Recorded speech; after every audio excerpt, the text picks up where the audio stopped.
du recrutement. Donc, j'ai choisi comme thème la vente aujourd'hui. Bon, avant, en deux mots, je me présente. Donc, Nat vous l'a dit, je suis dans le marketing de réseau depuis longtemps. On est fait 20 ans de façon active. Là, maintenant, je fais surtout de la formation, j'écris des bouquins et je fais des choses comme ça. Et c'est un métier qui me passionne. J'ai fait de la vente toute ma vie, hein, depuis l'âge de 17 ans, et j'en fais encore aujourd'hui.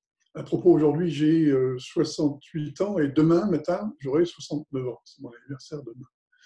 Et donc, on va parler de la vente. Je vais donc tout de suite partager cet écran et lancer la publication, ça, comme ça. Voilà. Ça devrait fonctionner. Parfait. Donc, on va parler de vente et puis à la fin, si vous avez quelques questions, on pourra les traiter. Alors, d'abord, la vente, la plupart des gens en ont une fausse idée. Même parmi ceux qui exercent déjà un métier de la vente, c'est un métier et le métier de vendeur est souvent vu de façon péjorative en France. Pourtant, c'est un si beau métier. Et ne croyez pas ceux qui disent qu'il faut être né vendeur pour réussir ou avoir du bagou, parce que c'est faux. Je fais de la vente depuis 50 ans, j'ai suivi de nombreux stages de formation et j'ai formé moi-même des milliers de personnes. J'ai retiré de cette expérience un certain nombre de principes de base que je veux partager avec vous aujourd'hui et aussi tordre le cou à certaines idées reçues. Première idée reçue, c'est qu'il faut du bagou ou un don naturel pour vendre. C'est faux. Le premier stage de vente que j'ai eu la chance de suivre, qui durait 2 jours, eh bien, j'y ai appris deux choses fondamentales que j'ignorais complètement et qui ont changé ma vie de vendeur à tout jamais. La première, c'est que contrairement aux idées reçues, la vente est un métier. Il fait appel à des règles, à des techniques qui ne doivent absolument rien au hasard.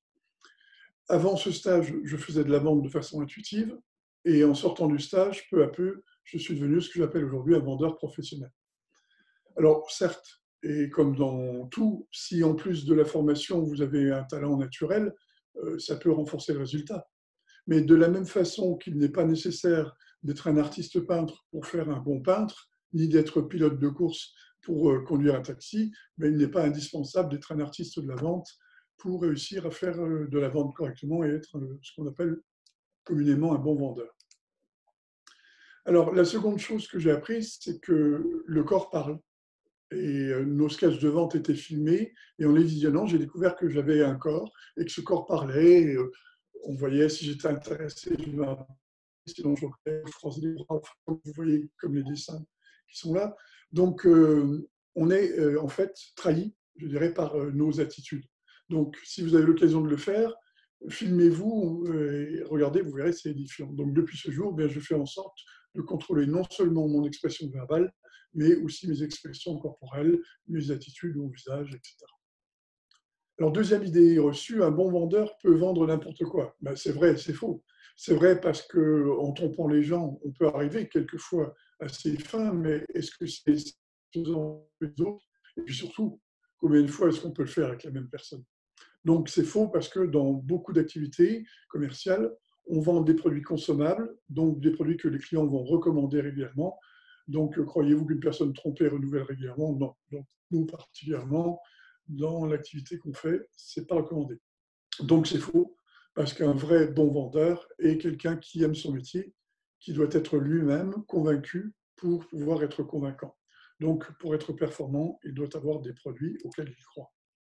Et je sais que c'est ce qui se passe pour chacune d'entre vous, notamment avec les nouveaux produits de maquillage. Alors, troisième idée reçue, c'est vendre un produit à partir du moment où les gens en ont besoin. C'est faux, parce qu'il ne faut pas confondre envie et besoin. Un bon exemple, ce sont les fumeurs. Moi, j'ai fumé pendant plus de 20 ans, en sachant que fumer était dangereux. Je savais que j'avais besoin d'arrêter, mais je n'avais pas envie. Et j'ai arrêté le jour où j'ai décidé d'arrêter, parce que j'en avais envie et non pas parce que j'en avais besoin. Bien, c'est pareil pour les clients. Inutile d'essayer de vendre, par exemple, un programme de contrôle de poids à quelqu'un qui a besoin de perdre du poids, mais qui n'est pas prêt à le faire. De même, inutile de proposer des produits de soins ou de maquillage à quelqu'un qui ne se soucie pas de son apparence. Donc, on en revient à un des grands principes de la vente. Pour vendre, il faut d'abord découvrir les besoins de l'autre. C'est une condition qui est nécessaire, pas suffisante, mais nécessaire. Et pour vendre, pour que l'autre achète, il faut que le besoin et l'envie soient présents. Alors, est-ce que c'est la vente? Est-ce que c'est un métier? Est-ce que c'est un don? C'est la grande question qu'on pose souvent et moi, ma réponse est sans ambiguïté, la vente est un métier. Alors, c'est vrai que nous faisons tous de la vente. Regardez, partout, tout le temps, tout le monde, et ceci dès notre plus jeune âge. L'enfant, par exemple, qui veut passer la soirée chez un copain, il explique à sa mère pourquoi c'est important et qu'il a plein de raisons, etc., et qu'il n'y a pas de risque. Donc, qu'est-ce qu'il fait? Il fait une vente à sa mère. L'étudiant qui demande à sa logeuse de s'envoyer au motif que blablabla, eh bien, il lui fait une vente. Qu'est-ce que la drague? Qu'est-ce que la séduction? Sinon, une forme de vente dont le produit est soi-même. Alors, un jour, je me rappelle, une de mes relations me dit moi, la vente, ah non, jamais, c'est un métier que je serais incapable de faire, etc. Et l'instant d'après, la même personne était en train de me vanter les mérites d'un restaurant en me recommandant, en m'incitant même à y aller, sans être conscient qu'elle me faisait une vente. Et nous faisons tous des micro-ventes en permanence, sans le savoir, par instinct. Alors, on peut dire qu'à chaque fois que notre conversation a pour objet de convaincre quelqu'un, ou de faire quelque chose, eh bien, on est en situation de vente. Alors, certains d'entre nous sont naturellement plus doués que d'autres, mais quand nous sommes motivés, nous trouvons tous le talent de convaincre. Et vous remarquerez que plus on connaît son sujet, plus on est motivé, plus on connaît la personne à qui on veut faire une vente, plus c'est simple et plus on est performant. Mais de l'instinct de vente pardon, à la profession, ben, il y a une grande distance quand même. Et mon histoire personnelle le démontre. Même si quelqu'un a des prédispositions pour les contacts, même s'il a du bagou, ce qui était mon cas, même s'il est tombé dedans quand il était petit, eh bien, ce n'est pas pour autant que c'est un vendeur. Et en tout cas, pas à mes yeux d'aujourd'hui, pas selon mes critères d'aujourd'hui. Il ne faut pas confondre exercer un travail de la vente avec être un vendeur. Alors bien sûr, elle a exécuté le métier de vendeur sans être un vendeur. Il n'y a pas de diplôme ni d'obligation d'en avoir pour exercer ce métier. Mais ce n'est pas pour autant qu'on le fait, qu'on l'est. Cela dit, comme dans n'importe quelle activité, il y a des gens plus doués que d'autres. Certes, il y a aussi des gens qui sont plus vifs d'esprit que d'autres. Il y a des gens plus instruits que d'autres, plus cultivés. Il y a des gens plus sympathiques, etc. Mais il n'empêche que pour être vendeur, c'est d'avoir été formé à ce métier. Prenons l'exemple d'un comptable.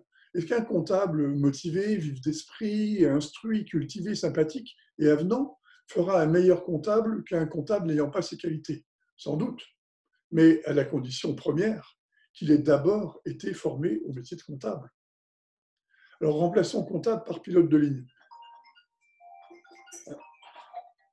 Est-ce qu'un pilote de ligne, ayant toutes les qualités requises pour être pilote, et en plus doué pour le surf, le parapente, le parachutisme, ayant déjà piloté un avion à 2 places, fera un meilleur pilote de ligne qu'un pilote n'ayant pas ces qualités? Ben, sans doute, mais il vaudrait mieux qu'il ait d'abord été formé au métier de vendeur, vous ne croyez pas? Enfin, moi, un gars qui est moins brillant peut-être, mais formé, plutôt que d'être avec un gars qui est doué, mais qui n'a pas été formé. Et en matière de vente, c'est exactement la même chose. Alors, parlons des différents types de vendeurs. Est-ce que vous connaissez le vendeur robot? Vous savez, c'est ce vendeur qu'on rencontre souvent dans les grandes surfaces, dans les magasins spécialisés, qui est capable de vendre le produit, qui vous propose tout ce qu'il a envie de vendre sans jamais s'inquiéter de votre besoin, qui est incapable de vous aider à choisir ou même simplement de vous conseiller, ou à l'inverse, qui raconte n'importe quoi pour vous faire acheter du style oui, moi j'ai exactement le même à la maison, de toute façon c'est ce qui se fait mieux, etc. Alors, ce que j'aime bien aussi, c'est celui qui regarde les produits pour répondre quand vous lui posez une question. Ou celui qui est aujourd'hui dans le rayon informatique, alors que la veille, manifestement, il était dans le rayon des salles de bain. Ça, c'est ce que j'appelle le vendeur robot. Après, il y a le vendeur que j'appelle le rouleau compresseur. C'est mon préféré, celui-là. Je les appelle les rouleaux compresseurs parce que c'est souvent des gens qui ne sont pas spécialement brillants, quelquefois même un peu lents, mais réguliers, constants, endurants, ne se laissant pas arrêter par les petits obstacles. Et ce que je peux vous dire, c'est qu'en tant que patron, en tant que chef des ventes, je préfère 100 fois un vendeur formé, pas doué, qu'un vendeur doué, pas formé. Car le premier aura toujours de meilleurs résultats sur le long terme et même sur le moyen terme. Les vendeurs doués sont comme les écoliers doués. ils ont tendance, pour la plupart d'entre eux, à se reposer sur leur talent et donc à moins travailler et à moins faire d'efforts. Les vendeurs rouleaux compresseurs avancent sans relâche. Et sur le long terme, j'ai souvent vu des vendeurs bien moins brillants avoir des plus grands résultats que des vendeurs bien meilleurs. À l'arrivée, ce sont eux qui sont les gagnants. Et alors, troisième catégorie, c'est l'artiste de la vente. Alors, l'artiste de la vente, eh bien sûr, c'est l'idéal, hein, c'est le vendeur formé. L'artiste de la vente. Alors, voici ma classification personnelle en matière de vendeur, mon échelle de valeur, si vous voulez. D'abord, ça commence par le vendeur formé. Ensuite, il y a le bon vendeur formé et motivé. Après, il y a ce que j'appelle l'excellent vendeur qui est formé, motivé, qui a du talent et qui travaille. Et puis, il y a l'artiste de la vente, c'est celui qui est formé, qui est très motivé, qui a beaucoup de talent et qui travaille beaucoup. Alors, les qualités de très grands vendeurs, selon moi, sont les suivantes. D'abord, c'est être formé. Sans conteste, c'est la première des qualités, être formé et utiliser des techniques de communication. Savoir se taire, contrairement à ce qu'on croit. Savoir faire parler son interlocuteur et l'orienter sur les sujets voulus. Savoir écouter, mais vraiment, pas faire semblant d'écouter. Écouter, entendre, comprendre et mémoriser. Savoir entendre ce qui ne se dit pas. Avoir la capacité à entendre un mot ou à déceler un point clé et à le réutiliser aussi bien 2 heures plus tard, par exemple dans la conclusion de vente. La capacité à emmagasiner tout au long de l'entretien de vente les points clés de son prospect, les besoins, les motivations, les freins, les objections, d'être à même de présenter les atouts de son produit comme correspondant à ses besoins et motivations et à faire une offre qui solutionne les freins et les objections et qui permettent en contrepartie d'obtenir une décision d'achat favorable et à chaque fois que possible immédiate. Capacité de travailler et une grande capacité de concentration. Alors tout cela nécessite une grande vivacité d'esprit, une totale disponibilité intellectuelle, la faculté de se consacrer à l'essentiel sans négliger les détails et sans jamais s'éloigner du chemin qui mène à l'objectif final. Sans oublier, bien évidemment, une connaissance parfaite de son produit, du marché, de la concurrence et des techniques de communication et de conclusion de la vente. Voilà à peu près ce que j'estime être les qualités d'un excellent vendeur. Et vous comprendrez bien, j'imagine, que cela nécessite du travail, de l'apprentissage, de la remise en cause permanente de soi-même, ainsi qu'une grande pratique. Donc ça ne vient pas du jour au lendemain, mais la bonne nouvelle, c'est que l'on peut réussir et même très bien gagner sa vie avant même d'avoir atteint ce stade, et même sans jamais l'atteindre. Autrement dit, le vendeur robot entre le vendeur robot et l'artiste de la vente, il y a de la place, beaucoup de place. Alors maintenant, la grande question, c'est comment vendre. Alors, pour moi, la solution est simple. Et la première chose, c'est qu'il faut se former pour apprendre ce métier. Comme pour le métier de comptable, celui de pilote ou n'importe quel autre métier. C'est vraiment la première clé. J'insiste toujours, tellement de vendeurs qui ne sont pas formés. Donc, comment vendre? Bien, c'est simple, faites votre métier du mieux possible, comme je l'enseigne ou comme Nat l'enseigne. Et comme je l'enseigne dans mes livres et dans mes formations, faites des actions et dormez tranquille. Je raconte dans un de mes bouquins que quand j'étais vendeur, la première année, mon angoisse tous les matins en me levant, c'était de savoir est-ce que je vais vendre aujourd'hui. Puis un bon matin, eh bien, j'ai cessé de m'inquiéter de savoir si j'allais vendre ou non. Parce que j'avais compris que tout est une conséquence de tout et que tout est un pourcentage de tout. Et c'est cela qui me rend et qui vous rendra bientôt serein et sereine. Parce que j'ai compris que lorsqu'on fait les choses comme on doit les faire, du mieux possible, il n'y a plus d'angoisse à avoir quant au résultat. Parce qu'en fait, le résultat est la conséquence de tout ce qui précède. Il suffit de faire qualitativement et quantitativement le nombre d'actions nécessaires à obtenir ce que l'on veut, puisque tout est un pourcentage de tout. Le résultat, il faut vraiment comprendre ça, le résultat est la conséquence de tout ce qui précède.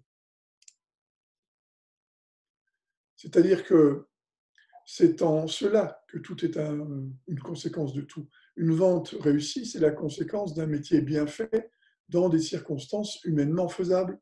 Et peu importe le résultat. Parce que comme tout est un pourcentage de tout, je sais que sur 3 débats, c'est-à-dire 3 présentations commerciales, eh bien, je vais faire au minimum une vente. C'est-à-dire que quand je fais une déballe, si je fais les choses du mieux possible, le résultat sera ce qu'il doit être. Si je fais tout bien et que c'est humainement vendable, je vendrai. Si ça n'est pas humainement vendable pour moi aujourd'hui, ce jour-là, eh bien, je ne vendrai pas, même si j'ai tout bien fait, mais peu importe. Parce que je n'aurais ni regret ni remords, j'aurais fait tout ce qui était en mon pouvoir, tout ce qui était humainement faisable. Donc, c'est important que vous compreniez bien ce que je suis en train de vous dire là, parce que c'est la base de toute la vente. Faites les choses que vous devez faire, et Inch'Allah, derrière, il se passera ce qui se passera, mais mathématiquement, il y aura des résultats. Donc, je viens de vous dire que vous n'avez pas besoin d'avoir peur du résultat, puisqu'il est automatique. Le résultat n'est pas à propos que vous soyez un bon vendeur ou un vendeur doué. Il n'est pas à propos du fait que ce soit un client facile ou difficile. Le résultat est la conséquence de la présentation que vous aurez faite. Donc, suivez les étapes de la déballe, comme on vous l'enseigne, faites les choses dans l'ordre et ne vous inquiétez plus du reste. Donc, est-ce que vous comprenez bien? Ce n'est pas un job au résultat aléatoire. C'est un travail technique, tout simplement. L'autre jour, il y a un gars qui est venu chez moi pour réparer la connexion Internet. Ben, il est arrivé, il a ouvert sa caisse à outils, il a pris sa checklist écrite, hein, où il avait les points, tous indiqués, et il a fait tous les contrôles un par un, étape par étape, et à la fin, la connexion était rétablie. Et la vente, c'est un métier technique. Et le travail du vendeur professionnel, c'est exactement pareil. Suivez le plan de débat, étape par étape, comme je l'enseigne dans mes livres sur la vente, comme Nat vous l'enseigne, et ça va marcher, je vous le garantis. Vous imaginez si le technicien Internet était débarqué chez moi, qu'il avait touché un peu à tout, au petit bonheur la chance, et sans méthode, avec des outils manquants, qu'est-ce que ça aurait donné? Une cata. Et pourtant, hélas, c'est comme ça que travaillent trop de vendeurs, faute d'avoir été formés. Donc, aujourd'hui, ça me paraît inconcevable, mais c'est pourtant quasiment partout. Je vais régulièrement dans les magasins, je suis régulièrement ébahi par ce que je vois. Et c'est la raison pour laquelle j'ai écrit ces livres sur la vente. J'avais vraiment envie de transmettre ce savoir. Ils ont pour but d'enseigner la vente. Donc, suivez les méthodes de vente et de communication. Apprenez à faire la méthode de découverte des besoins. Par exemple, si demain j'allais faire une déballe en cosmétique, ben, je demanderais à la personne combien de fois par semaine elle se maquille. Est-ce que c'est tous les jours? Est-ce que c'est ponctuel?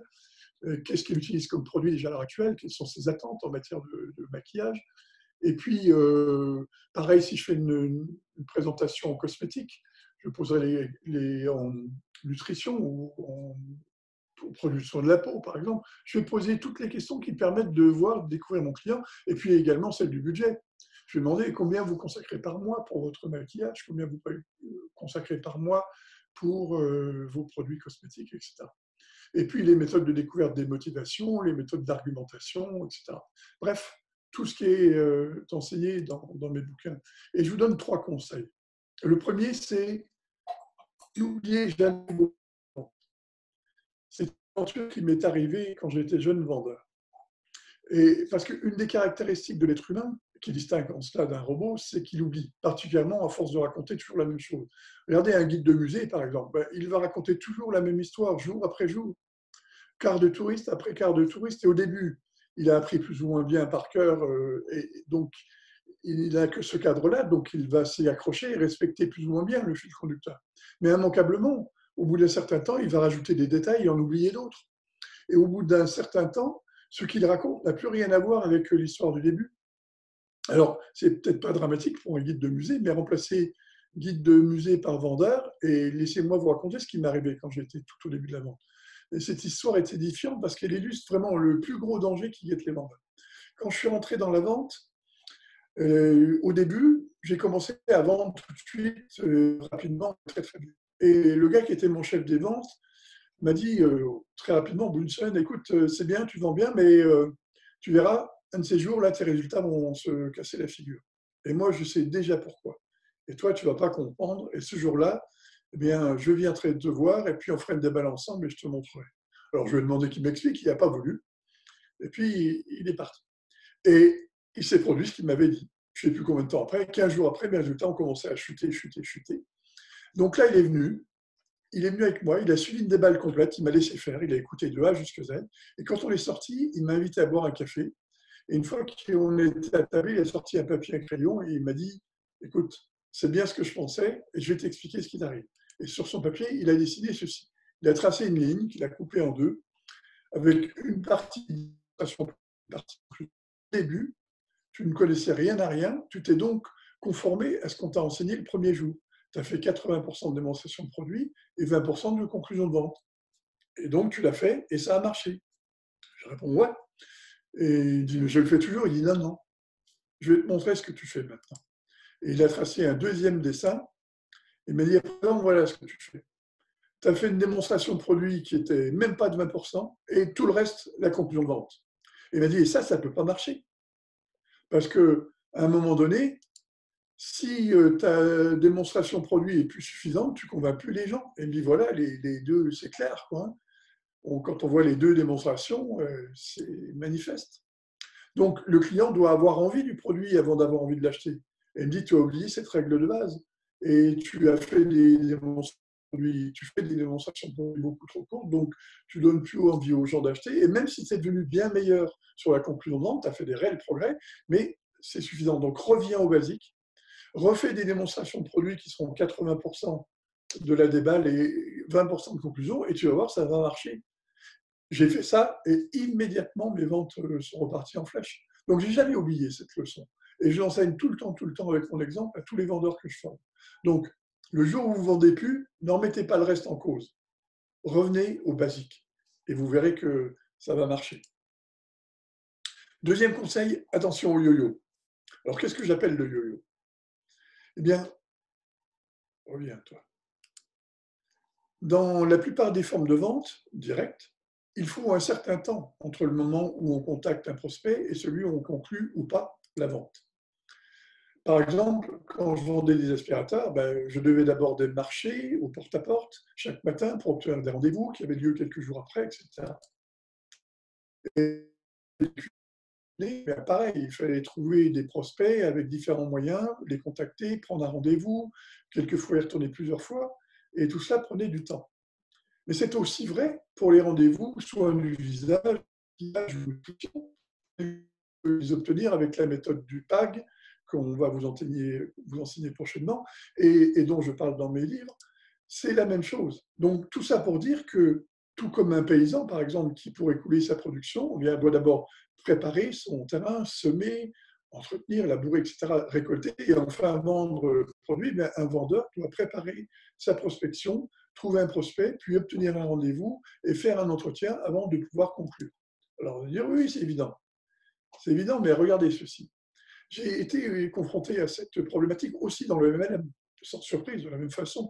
MLM dans lequel les distributeurs ont le même souci pour trouver des clients, et c'est encore plus vrai pour recruter d'autres distributeurs.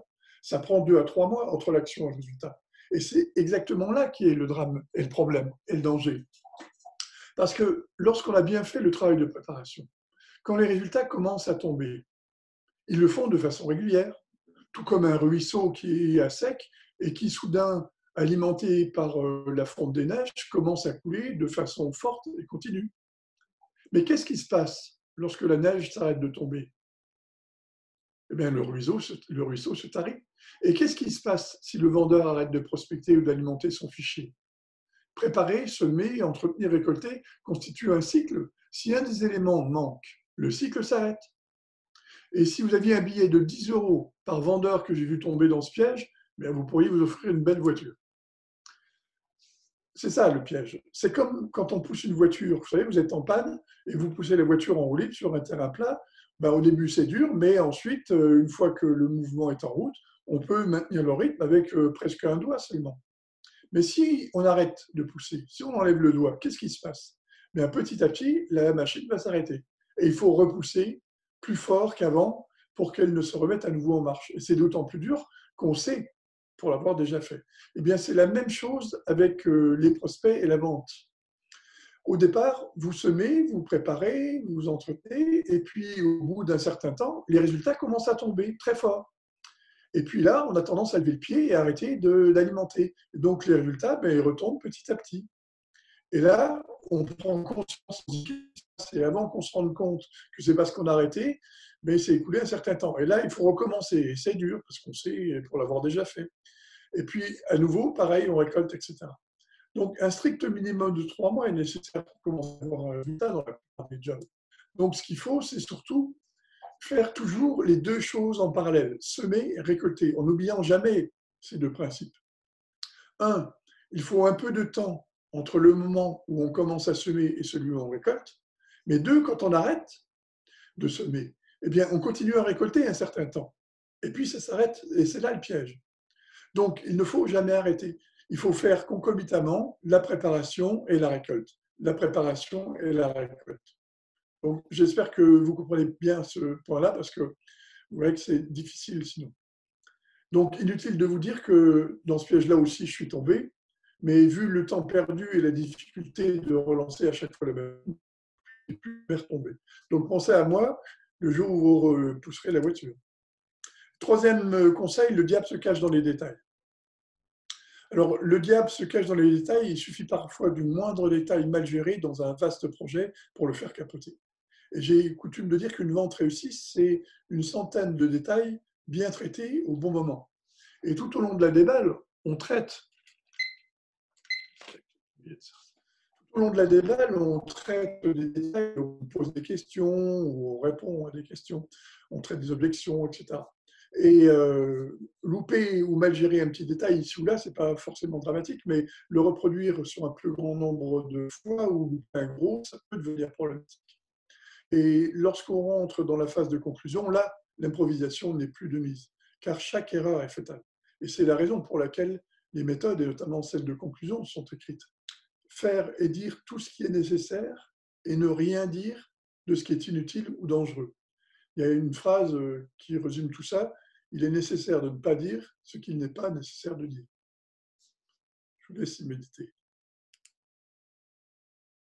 Donc, chaque pierre est nécessaire à la construction de l'édifice.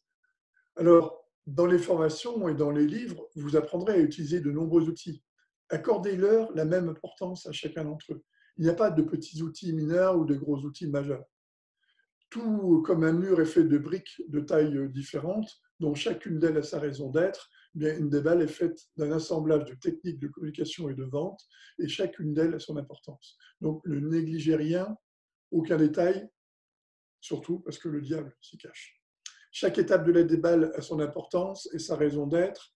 Apprenez et appliquez chacune d'entre elles, acceptez de suivre toutes les étapes dans l'ordre avec patience. Ne faites pas comme je faisais moi au début. Et on peut comprendre la fin, on ne peut comprendre la fin sans avoir vu le début. Donc il faut laisser le temps au temps. Ensuite, mon conseil, c'est prenez du plaisir à vendre. Vous ne pouvez pas, peut-être pas encore, imaginer le bonheur, et je dirais presque la jouissance que je ressens quand je conduis une déballe, d'autant plus s'il n'est pas gagné d'avance. Dès l'entrée en déballe, je suis un peu comme un ordinateur, comme si j'étais muni de micros et de caméras, et tous mes sens sont en éveil, je suis en état de concentration maximum. J'observe, je capture tous les détails, j'écoute, j'enregistre tout, j'utilise toute la panoplie d'outils de communication qui sont à ma disposition, et pendant la première partie de la déballe, je parle peu. Et je me contente de poser quelques questions, pas n'importe lesquelles, nous verrons ça un peu plus tard, et d'écouter les réponses.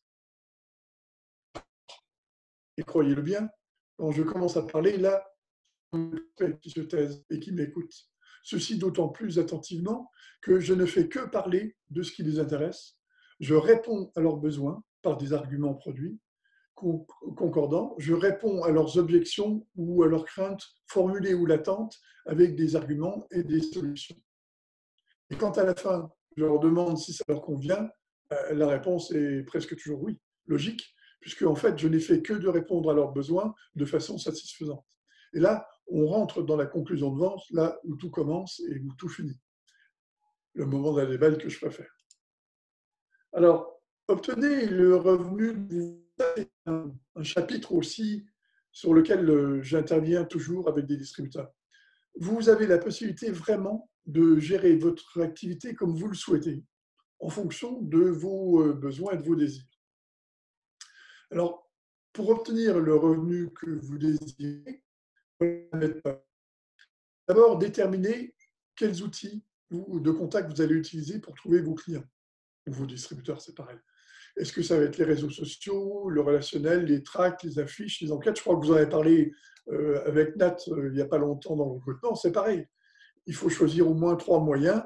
Et puis, il y a ce nouveau moyen, le PAG, dont on va vous parler bientôt, qui va vraiment vous permettre de résoudre ça. Ensuite, déterminer un ratio outil-présentation pour chacun des outils que vous allez choisir. Par exemple, il faut 500 tracts pour obtenir une présentation, ou bien 35 affiches ou 20 enquêtes, etc. Ensuite, déterminer un ratio présentation-vente. Par exemple, il faut 2 présentations pour faire une vente, c'est une bonne moyenne. Et vous en déduirez un ratio résultat outil-vente pour chacun de ces outils. Par exemple, qu'il faut 1000 tracts pour obtenir une vente, ou 70 affiches, ou 40 enquêtes. Et ensuite, déterminer le ratio temps-vente. Par exemple, il lui faut 2 présentations, c'est-à-dire 2 heures de travail, plus 1 heure de prospection, égale 3 heures pour faire une vente. Vous avez tout ça. Eh bien, c'est ça. Il suffit de quelques règles de 3 pour établir votre plan de travail. Par exemple, imaginons que vous vouliez gagner 1 000 € par mois et que la commission par vente est de 50 €. Eh bien, dans notre exemple, il vous faudra 60 heures de travail pour gagner ces 1 000 €. C'est-à-dire 1 000 € divisé par 50 euros, ça fait 20 ventes, multiplié par 3 heures de travail par vente égale 60 €. Et en fait, un revenu de X euros correspond à X heures de travail relatives aux outils employés. Donc, à vous de calculer les bons ratios en fonction des critères locaux et personnels. À vous de calculer le temps de travail nécessaire à obtenir le revenu que vous voulez gagner. Et ensuite, vous à faire ça et à suivre les résultats. Donc, voici ma suggestion. Travailler par période de 90 jours. C'est vraiment important parce que je vous l'ai dit, il faut 3 mois pour que la plupart des actions qu'on mène produisent un résultat. Donc, définissez-vous des objectifs quantifiés et datés. Trouvez ou fabriquez les outils nécessaires et quantifiés en quantité suffisante pour un mois. Et ensuite, renouveler l'opération de 3 mois de suite. Ça s'appelle un plan de 90 jours. Et vous verrez qu'au bout de 90 jours, je vous le garantis, vous aurez les résultats. Et si vous voulez continuer à progresser, refaites un plan de 90 jours. Alors, dans ce plan de 90 jours, comparez les résultats aux objectifs. Faites-le régulièrement. N'attendez pas la fin des 90 jours. Fabriquez-vous un tableau de bord simple où vous noterez pour chaque jour du mois et pour chaque semaine les objectifs prévus en matière de tracts, d'affiches, etc., ainsi que les résultats obtenus. Mesurez les écarts, c'est-à-dire contrôler à périodicité régulière et assez fréquente les écarts entre les objectifs que vous aviez prévus et les résultats que vous avez obtenus. Et s'il n'y a pas de différence, bravo, vous êtes dans le pas à continuer. Et s'il y a des différences, analysez quelles sont les différences. Est-ce que c'est le ratio qui était faux? Est-ce que c'est le nombre d'heures qui n'est pas suffisant, etc. Et ensuite, apporter des correctifs, soit en diminuant les objectifs, soit en augmentant le temps de réalisation ou les ratios, soit en augmentant la charge de travail ou le nombre d'heures, soit en remettant en cause les outils utilisés ou en revoyant les ratios ou en refaisant le plan d'action en conséquence. Bref, trouver ce qu'il faut et apporter les correctifs. Et surtout, patience. Patience.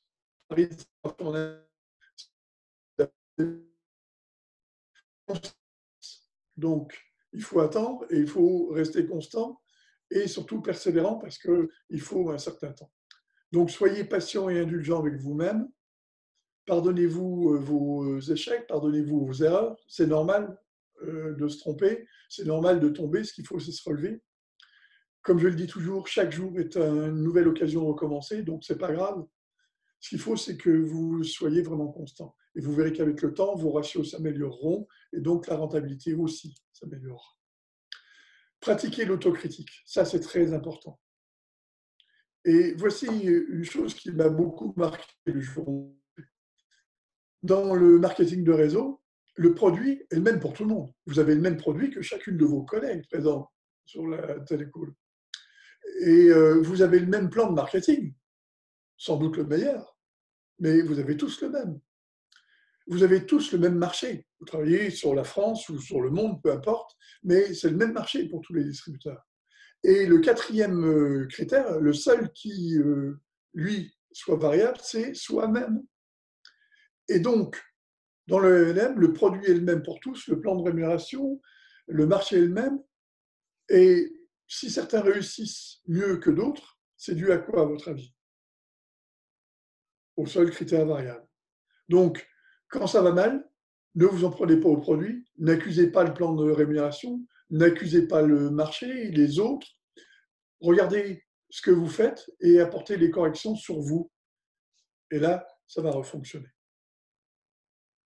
Donc, reconnaître et tirer profit de ces erreurs, moi, ce qui me rend fou en tant que vendeur, c'est quand la vente ne se fait pas parce que j'ai fait une erreur, et ça m'arrive. Je peux vous dire que ça m'est arrivé régulièrement, et ça m'arrive encore, mais je ne m'en prends qu'à moi.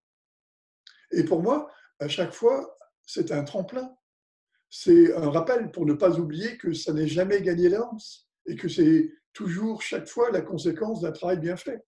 Et je peux vous dire que la plupart du temps, si je ne vends pas, ben c'est parce que j'ai loupé une marche quelque part. Quoi. Parce que si je fais les choses comme je dois les faire, normalement, ça fonctionne. Et si je fais une erreur dans le suivi de la méthodologie, ben quelquefois, ça passe quand même, mais quelquefois, ça casse. Et à moi d'éviter les erreurs. Par contre, si j'ai tout fait correctement et que je ne vends pas, bah, je n'ai pas de regrets ni de remords au suivant. Donc, l'autocritique est importante. Si vous échouez vous échouez à les corriger un jour. Il ne faut pas avoir honte ni peur de reconnaître ses erreurs, même en public. Ce n'est pas d'échouer qui porte préjudice, c'est d'échouer à voir l'échec. En ce qui me concerne, j'adore apprendre et me perfectionner. Donc, j'aime trouver mes erreurs pour mieux les corriger. Et j'apprécie particulièrement qu'on me montre celles que je ne vois pas. Et je remercie toujours quelqu'un qui me critique, car il contribue à me rendre meilleur. Dans le Wikipédia, on dit que d'une certaine façon, être critique, c'est passer une chose au crible d'un jugement. Donc, l'autocritique est bonne, tout comme la critique est bonne. Alors maintenant, le point important, c'est ça, c'est se former à ce métier. Je vous le dis, je le rabâche à l'envi, c'est fondamental parce que c'est un métier. Donc, pour bien comprendre l'intérêt de la formation, on peut, l'espace d'un instant, faire un parallèle avec un combat. Ouais, prenez un combat, imaginez un combat entre deux hommes d'âge et de force égale. L'un sait se battre, il s'est déjà battu, mais sans plus. L'autre est entraîné au sport de combat, il pratique le judo, le karaté, le kickboxing, etc. À votre avis, lequel des deux a le plus chance de remporter la victoire? Celui qui est formé. Prenons notre exemple, revenons à la communication. Dans un débat entre deux adversaires, par exemple des hommes politiques de maturité identique, connaissant leur sujet l'un et l'autre, mais l'un n'a pas de formation spécifique à la communication, l'autre est rompu aux techniques d'écoute et de questionnement, il connaît le fonctionnement des mécanismes de réaction de l'être humain. À votre avis, lequel a le plus de chances de maîtriser l'entretien et de remporter le match? Et maintenant, prenons l'exemple d'un vendeur. Imaginons un entretien de vente entre un client et un vendeur, l'un n'ayant pas de formation spécifique à la communication, c'est le client, et l'autre, le vendeur, rompu aux techniques de communication, sachant pratiquer les méthodes de vente, et formé aux techniques de conclusion de vente. À votre avis, lequel a plus de chances d'arriver à ses fins? Donc, se former, c'est la base de tout. Alors, comment le faire? Bien, une fois apprise, la technique est toujours là, présente. Ça, c'est l'avantage. C'est ce que j'ai compris quand j'ai fait le premier stage de vente à l'époque, là, quand j'avais 20. L'intuitif par du technique, c'est quelque chose qui est beaucoup plus solide. Quand on fait les ventes d'instinct, quand on travaille comme ça, juste avec ses tripes, l'instinct, c'est bien quand on est en forme, quand les circonstances sont réunies, mais si ça tombe un jour où vous n'êtes pas en forme, ou si vous êtes en face de quelqu'un qui ne vous convient pas, l'instinct n'est plus là. Alors que quand vous avez une technique, vous la déroulez, c'est simple. Qu'il neige, qu'il vente, qu'il pleuve, que vous soyez en forme, pas en forme, vous récitez quelque chose qui est une technique. Et là, ça marche tout le temps, partout, avec tout le monde. Donc voilà pourquoi la formation est essentielle. Il faut se former et employer des techniques de communication, des techniques de vente, des techniques de découverte du budget, des techniques de découverte de motivation, des techniques de découverte des besoins. Et quand vous avez ça, vous êtes le champion du monde. Et c'est vraiment comme ça que ça se passe.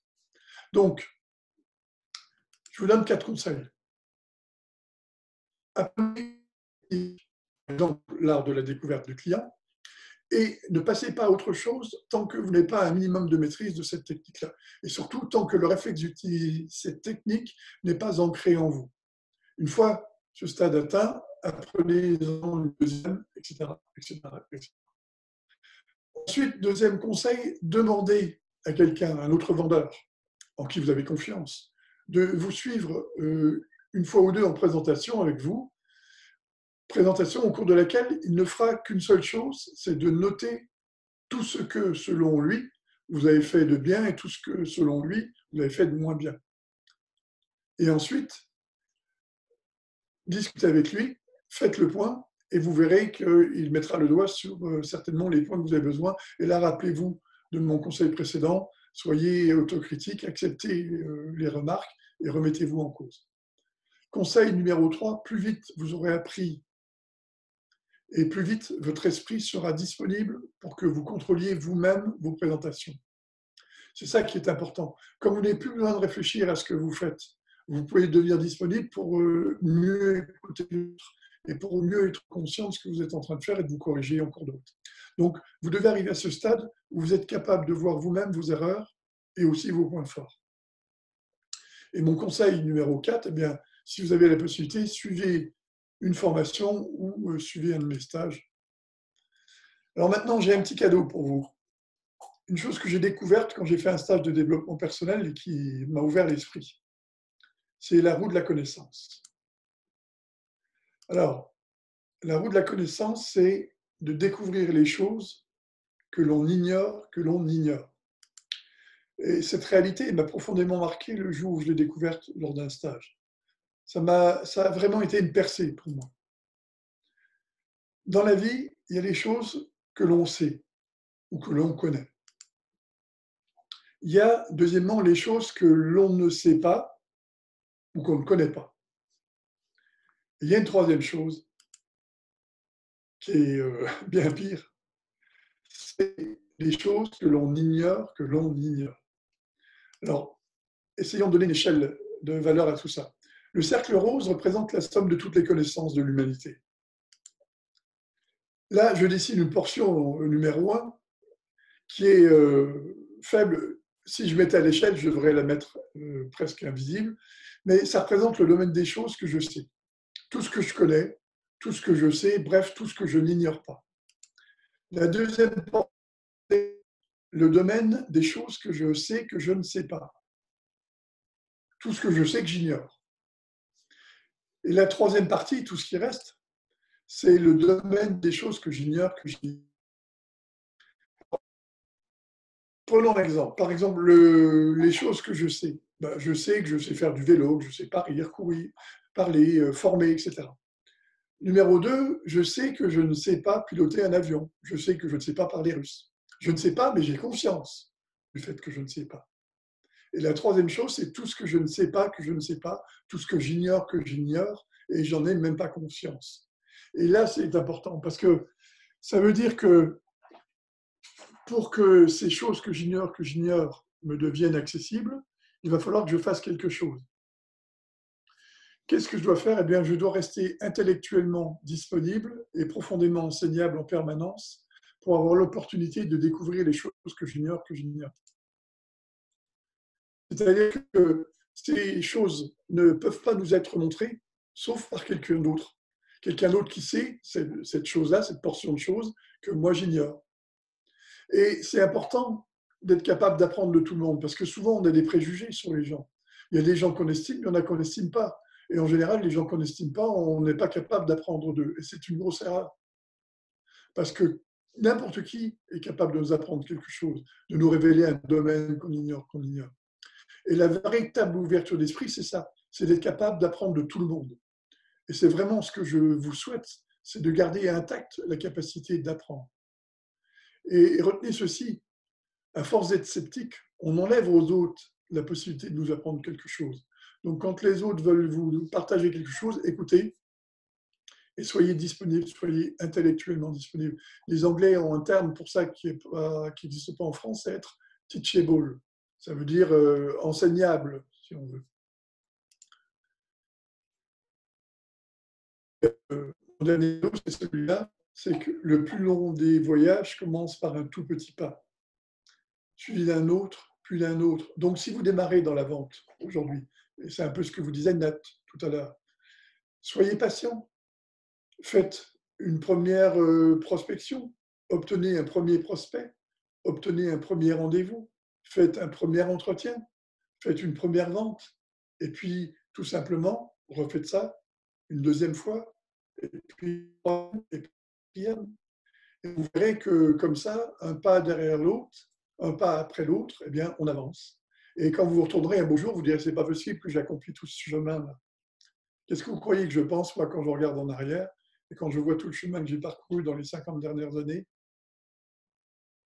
et sans compter celle qui me reste à partir de demain. Alors maintenant, mon conseil, c'est formez-vous.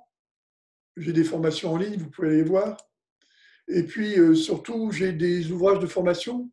Certains d'entre vous ont déjà lu ces livres-là, ou certains d'entre vous en ont commandé. Donc, il y a le livre sur la communication que je vous recommande, c'est le tome 1. C'est l'art de communiquer, l'art de poser des questions et l'analyse comportementale. C'est la base de tout. Le deuxième qui est important, c'est l'art de vendre, où on parle de tout, donc des contacts, découverte du client, du budget, des besoins, etc.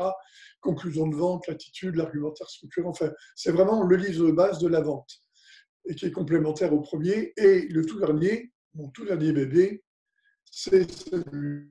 Il y a longtemps que je voulais faire ça. Donc là, c'est un gros bouquin, il fait presque 400 pages et il comporte toutes les étapes du MLM.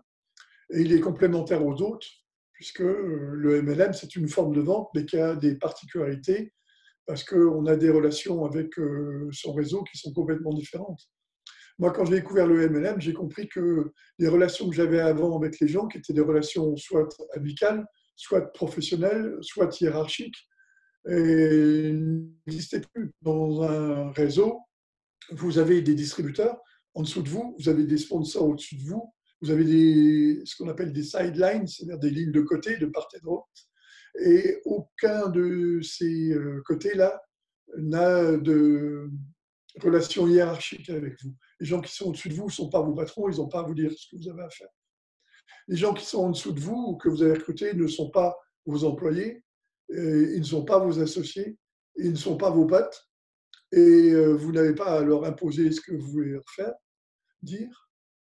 Et les gens qui sont à côté, bien que n'étant pas des gens avec qui vous avez des intérêts, les gens qui sont au-dessus, bien que n'étant pas avec des gens avec qui vous avez des intérêts, tout comme les gens du dessous avec qui vous avez des intérêts, vous avez travailler avec tout le monde en bonne intelligence.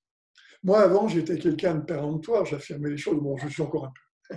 Mais j'affirmais les choses et j'écoutais pas beaucoup les autres en réalité. Sauf quand j'étais en situation.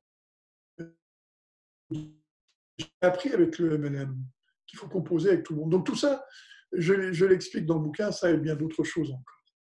Donc, pour conclure, je voudrais d'abord vous féliciter d'être là où vous êtes, parce que si vous êtes là, c'est que vous avez décidé de changer quelque chose dans votre vie.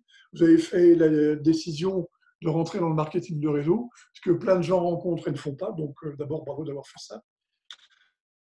Je voudrais remercier ceux d'entre vous qui ont déjà commandé des livres et qui les ont commencé déjà pour certains d'entre eux. Donc, ce que j'aimerais bien, si vous pouvez, c'est que vous me fassiez un feedback, parce que c'est important. Et pour ceux d'entre vous qui avaient commandé le livre sur le marketing de réseau, donc vous avez profité d'une promotion spéciale. Soyez un peu patient parce que j'ai maintenant commandé les livres, mais il faut que je les reçoive. Et avec la période qu'on est en train de traverser, ça va prendre du temps et ça va prendre du temps aussi de les envoyer. Donc soyez patients. Et vous pouvez continuer, pour ceux d'entre vous que ça intéresse, jusque demain à profiter de la promotion en allant sur mon site. Et maintenant, voilà, je vous ai dit tout ce que j'avais à vous dire, donc je vais essayer de repasser la parole à Nat. Je crois que ça va être comme ça, activé. Ça marche? Oui, super. Ben, écoute, ben, merci beaucoup Guy, parce que j'ai trouvé ça passionnant, comme d'hab. Voilà, je pense qu'on a beaucoup appris tous ensemble là, de voir les choses un petit peu différemment, voir pourquoi il faut être constant, persévérant et ne pas s'arrêter au moindre écueil. Parce que c'est souvent ça, la plupart des gens s'arrêtent parce qu'il y a une petite difficulté et ne se posent même pas la question de trouver la solution. Hop, ça s'arrête net.